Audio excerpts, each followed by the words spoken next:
जय हिंद। इस वीडियो में हम लोग आज क्लास 10th के प्रश्नावली 8.1 का क्वेश्चन नंबर 4 सॉल्व करेंगे। तो आइए देखते हैं क्वेश्चन 4 में क्या पूछा जा रहा है।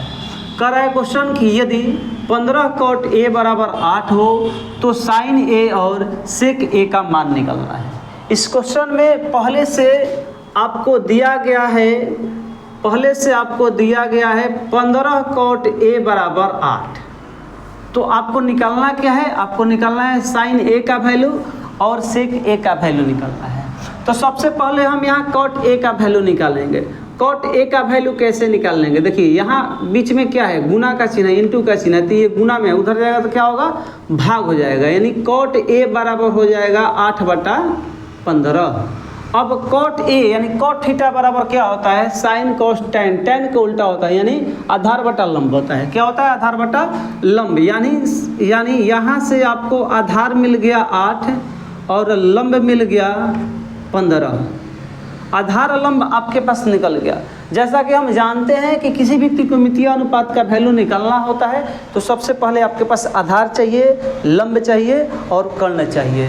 यहाँ आपके पास आधार है, लंब है, कर्ण निकालना है। तो कर्ण कैसे निकालेंगे? कर्ण निकालेंगे हम पाइथागोरस के सहायता से। लिखेंगे पाइथागोरस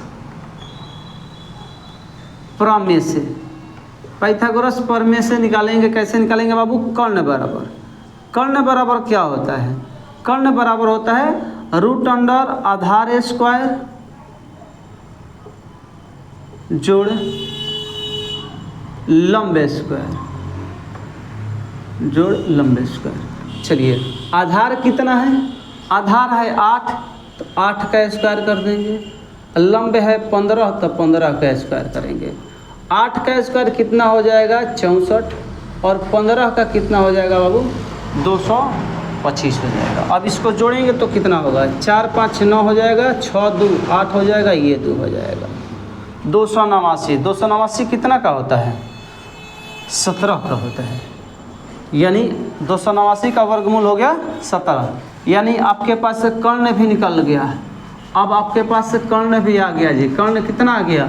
17 आ गया। यानी कि आपके पास आधार भी हो गया, लंब भी हो गया और कर्ण भी हो गया, तीनों निकल गया। अब जो पूछा है उसको निकाल दीजिए। अब आपसे पूछ रहा है साइन ए बराबर क्या होगा। तो साइन थीटा बराबर क्या होता है? साइन थीटा बराबर होता है लंब बटा कर्ण। साइन थीटा बराबर क्या होता है? लंब बटा कर्ण। यहाँ से अब लंब का वैल्यू लिख लीजिए। लंब का वैल्यू कितना है? 15 और कर्ण का वैल्यू कितना है? 17। यानी साइन ए बराबर हो जाएगा 15/17। अब इसी प्रकार हम लिख लेते हैं सेक ए बराबर। सेक थीटा बराबर क्या होता है? साइन कॉस, कॉस का उल्टा होता है सेक। सेक बराबर होता है कर्ण बटा आधार। क्या होता है? कर्ण बटा आधार। कर्ण बटा आधार। कर्ण कितना है? कर्ण यहाँ निकला हुआ है कितना बाबू? 17। तो कर्ण का वैल्यू हो गया 17। आधार कितना है? आधार है 8, तो आधार का वैल्यू हो गया 8। यानी सेक ए बराबर हो गया 17/8। जय हिंद।